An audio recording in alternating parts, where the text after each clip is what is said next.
welcome to another edition of the Abington LaunchBox podcast series. We're here with another Penn State Abington student and entrepreneur, Tyler Cole. Tyler is a musician, a student, entrepreneur, all those things, and we're going to learn more about the life of a student entrepreneur that's in the entertainment field. Tyler's got a little bit of a different perspective from the other episode of our series where we talked about a stand-up comedian. But Tyler still runs one of these dynamic businesses that has to engage with a very skilled craft of making music, audiences that are looking for enjoyable entertainment, but also venue hosts that need to make sure that there's people coming in and enjoying the rest of the night and the festivities that they have to offer to keep their business running. Totally. So cool. So Tyler, thanks for coming by and thank you for having me. No problem. So Tyler, talk to me a little bit about what you do. What's the band that you're working with, and what's some of the roles you play with that band? Totally. So my name is Tyler Cole from Northeast Philadelphia. My band is called Frankfurt Fiddler, and we're a rock band basically. Okay. We have a couple different like functions of the band. We do cover shows, and we also write and record our own music. Okay. We do a lot of different aspects with it. I'm also a full-time student. Of course, and there's a lot that goes into the band. So there's a management side of it, there's a merchandise side of it, there's the recording process. Okay. There's a lot that we do with it. Yeah, and that's why I thought that this would be a really interesting topic, because a lot of times when we're teaching classes and in the classroom at places like Penn State Abington, we're talking about products and the focus is on the thing. And you have such a dynamic, different field to work in, because there's all these different parts that you're talking about with the actual shows are part of the business, but then you have all these other things and functions. I think it's a really great place to explore entrepreneurship, because you're doing all of it, right? Yeah. And you share with me your role as a manager. You're doing merch, recording, scheduling, booking, sales, but you're also in social media and all that other stuff. So maybe talk to me first about the role as a full-time student, also then running this business. Are there connections where some of the benefits of being a student also help you to maybe bring some into the entrepreneurship field, but also are there some things that maybe once you're done being a student, you'll have some more freedom to do more things? Yeah, totally. Well, I have to say, I think like on the back end of my Penn State, the time I was here, a lot of the classes I took, like they actually did like really help. Oh, that's a lot of stuff that I did end up accomplishing with the band. But kind of balancing it is like I try to set time aside like with the schooling and with the band. So like for example, this summer we go really strong down in Wildwood, New Jersey. Okay. So we do shows almost twice a week for the whole summer. So my objective was like I'll get all my classes online. So I did all my classes online. That way I had time to travel and drive, do all the shows and stuff like that. But yeah, there's a lot that kind of intertwines with it, because it was cool because a lot of the classes that I took that were in the entrepreneur side of Penn State, it was kind of stuff that I already had some I would imagine footing in. Yeah. So we got started, I guess it was during COVID, we started to form the band and start writing together. So I guess that was about like 2020, I'd say. Yep. And there was a lot of stuff like, I mean, a big thing that I found was like, failing and learning how like, oh, I did this wrong, but I learned, now I know how to do it right. That taught me a lot of stuff. So when I started to kind of dive into the entrepreneur side of like, my schooling, there was a lot of stuff that I already kind of did know. Good. Which was really sweet. Yeah. And I think that concept though of failing small is really important. And we talked about this a lot at the LaunchBox. We talked about it, I think, in the first episode in this series of, I think entrepreneurship is a great way to learn about failing small. And my hope is that's the lesson you learn from entrepreneurship, not failing big. Although some people do take the big jump, and we talked about cashing in 401ks and taking the big gamble and, putting second mortgages on the house to test a hypothesis might be too big of a thing to test. Yeah. And what I think you're talking about is, getting started during COVID, trying things, maybe failing, but the failing is like, so what? We tried a gig and it didn't work. So we try again and we do better. And that I think also is where entrepreneurship is a wonderful environment to learn in. So I'm glad to hear that you're learning those things, but also time management you mentioned. Any other skills or things that you think that your exposure to being in a small business and an entrepreneurial endeavor is actually one of the best ways for you to learn other skills while you're doing it? Yeah. I think a lot of communication is huge, and being able to negotiate and stand your ground. I've been put in a lot of situations where people try to take advantage of me, and they try to cut pay and stuff like that because they, it's a business, so people are going to do that. And I learned a lot of ways to handle people like that, and work around it, because I have to protect my my band members, stuff like that. I have to make sure we're all making money at the end of the day, right? And I think like building connections with other people is huge. Like that's something that I learned by doing it. Like the more people that you talk to, and you meet new people, and you meet other bands who have other members and stuff like that, that stuff is huge. Yeah. So I hadn't really thought about that, but so do you have mentors and things that are other bands that maybe are further down the road, have done more gigs, have learned some things that you're able to still actually network and learn from what might be seen as competitors, but there's also this ability to build a community together. And so are you getting some mentorship through the musician community as well? Absolutely. It's funny you just said further down the road. That's actually the title of our record. Well, there you go. All right, so yeah, I was not aware of that, but that's great. Shameless plug for what's coming soon down the road, right? Nice. But yeah, that's absolutely huge. So something that we set out for when we first started the band was that the most important thing is the product for us, and the product is us. So this is kind of diving into our original writing side, because that's our main facet. Like we do the cover shows and we make our money doing that. Yep. But our passion is writing our own music, recording and performing that. We decided like day one when we first started writing that we want to record with the highest quality. We want to put money aside and make sure we do that. So it took about 2 years to get that. About 2 years to get that ball rolling. So we reached out to producers all over the country, California, Michigan, Nashville. We ended up landing on a producer named Paul Mook. Okay. He's out of Nashville, Tennessee. Cool. He's a 5-time Grammy-nominated producer. We sent him an email. He liked our stuff. So we go down and we record with him in Nashville. We've been down there twice, and we're going to head back probably in February of next year. Excellent. But we found him because there was this band that we really liked from Nashville as well called Goodbye June, and they're a rock style band, but we love the sound that the producer Paul was able to kind of get out of them, and his mindset behind it was really cool. Nice. So we reached out to him, and having that connection, I remember in the last day of our recording process, the first time we went down, the guy, Tyler Baker, who's from Goodbye June, he like walked into the studio. Cool. So that was like, I was meeting like one of my heroes. Very cool. We talked to him. He gave us some really good advice, and now I'm actually friends with him. And I cool. talk to him every once in a while, and he gives us some really good advice. And that's so huge for us, because that's somebody who's done what we're trying to do. Yeah.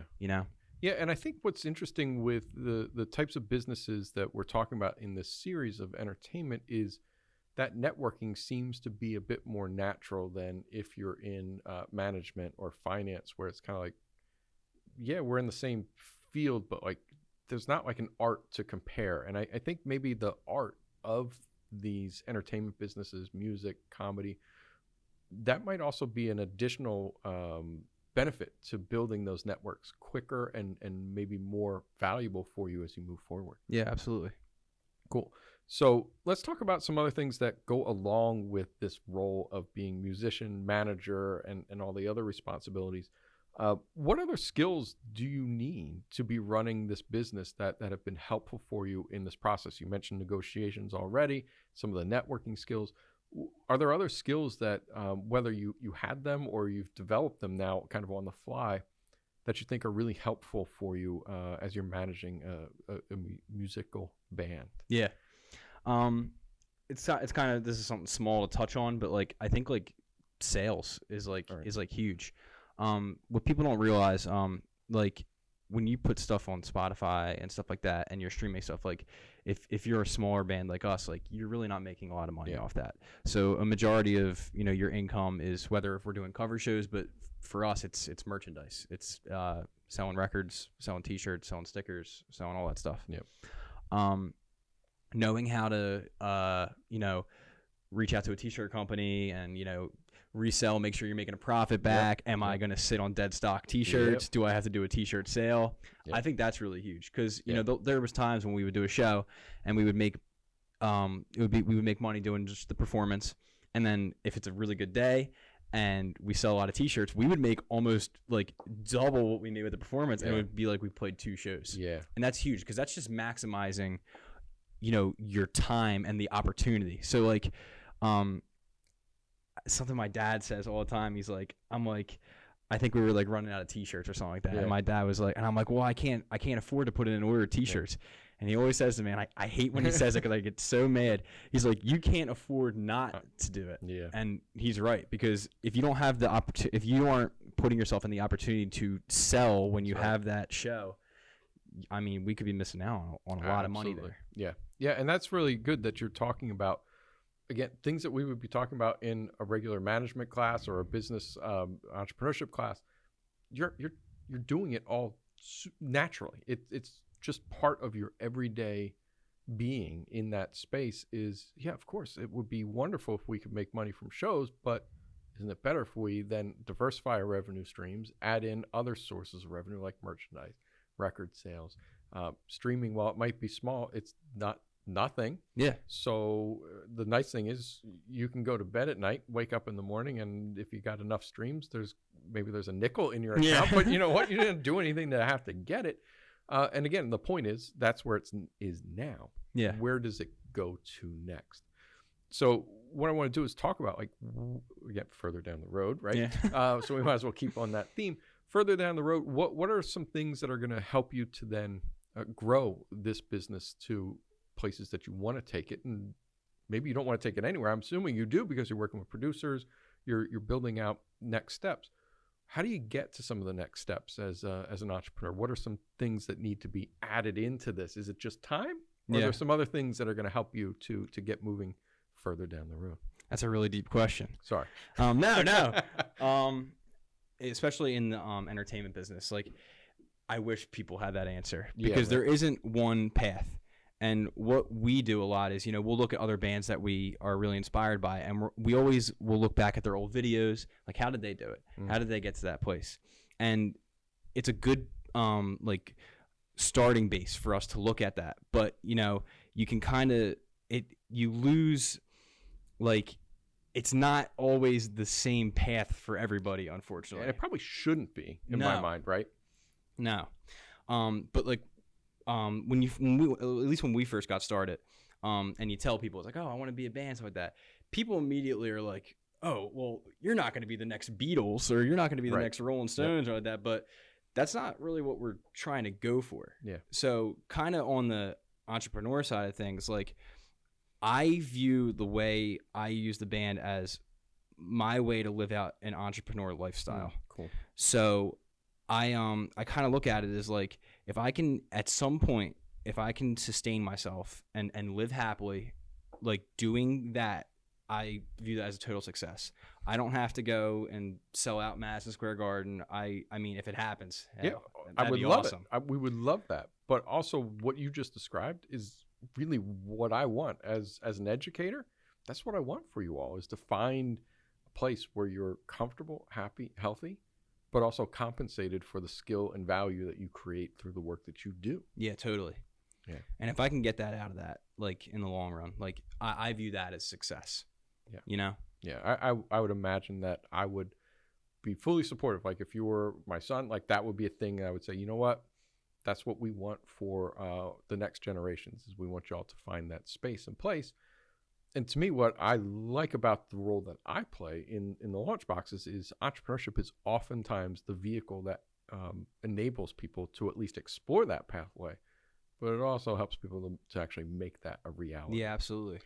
Cool. So let's talk about where do people find you? So we're talking about this. I hope people are finding you engaging, because I find you really enjoyable, knowledgeable, and also super supportive. Like, you have a great skill set, but your experience when you talk about things that you do in the classroom, it really started to open my eyes to say these are conversations that should be heard across the Penn State campuses Thank and you. universe. So where do people find more about you, the band, and follow maybe some of the music that you're making? Instagram, at Frankfurt Fitler, Fitler. Okay. Spotify, Apple Music, anywhere you can stream it, you can find our album on there. That's good. And Yeah. so as we wrap up and start finishing up this series on entertainment, what are some other things that you'd like people to know about running an entertainment business? I'm sure it's not all fun, even though you started this because your passion is art and making people music that they enjoy. Well, what else do people need to know about running a business like this and getting themselves started? I think you really need to make time for yourself. So when we first started out, I kind of went like full swing into it, and every single waking moment of my life was like spent on building the brand, building the business, and trying to get us to the next step. And we're still like that to this day. Yeah. But there was a point where burnout is incredibly possible, and it happens, and it happened to me. And you can really lose sight of a lot of things in that moment. It's kind of hard because like it's like your baby, your business. Yeah. So, you know, when things aren't going right and stuff like that, and you're just putting all that time in, like, you need to make time for yourself because you will lose your mind.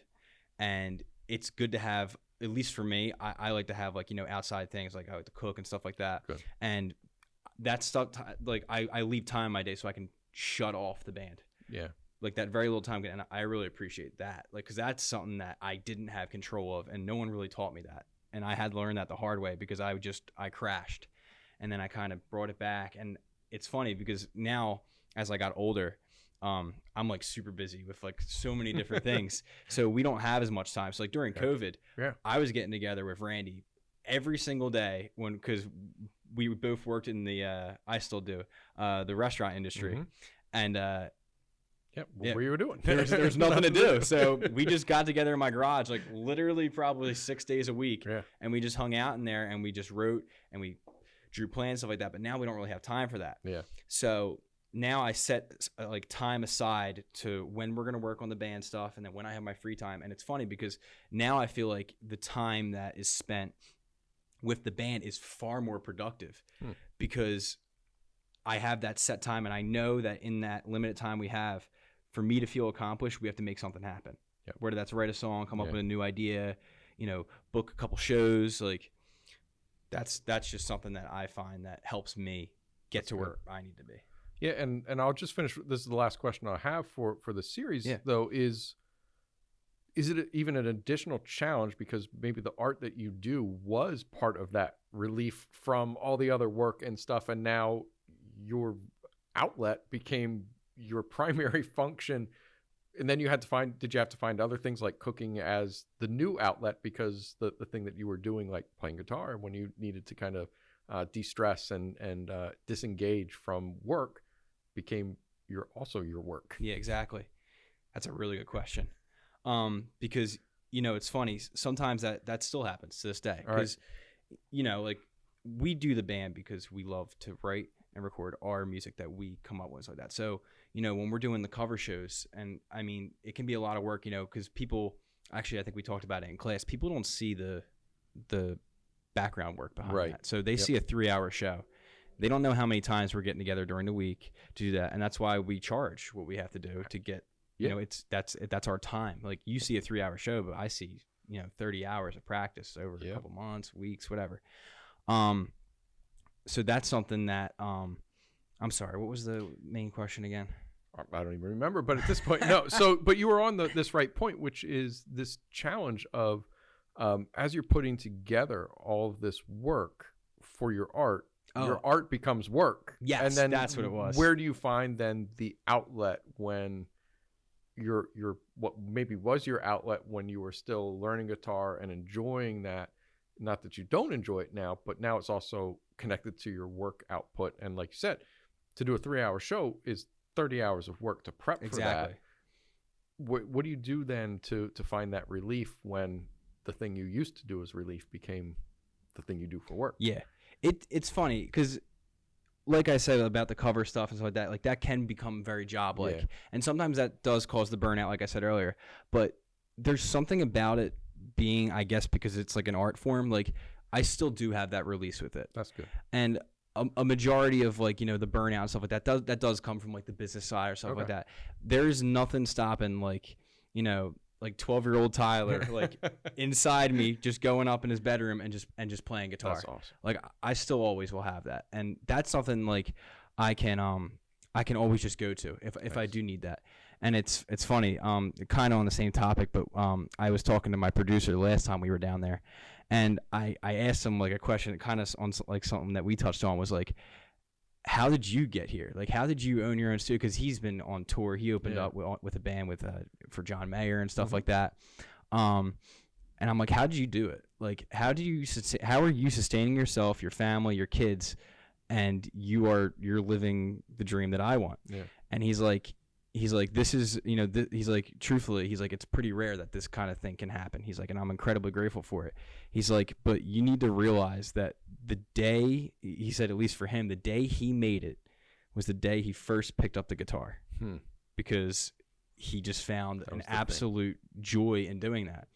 And that is something, that's probably like my favorite thing in this whole, like everything that I've done with the band so far, like that stuck with me, was like, it truly is, it's true. Like the day that I picked up the guitar was like, I never even realized it till he said it, was like, that was the day that like I made it, because I found something that, you know, brings me joy and gets me out of bed in the morning, you know? It's awesome. I can't think of a better way to end a series than things that you found maybe even a decade ago that are still bringing you joy today, and hopefully will bring you that financial stability, as well as restore your soul, give you the enjoyment of making art, making money, and packaging it all together. Totally. Cool. Tyler, thanks for being with us today. Thank you very much for having me. I appreciate no problem, it. Man.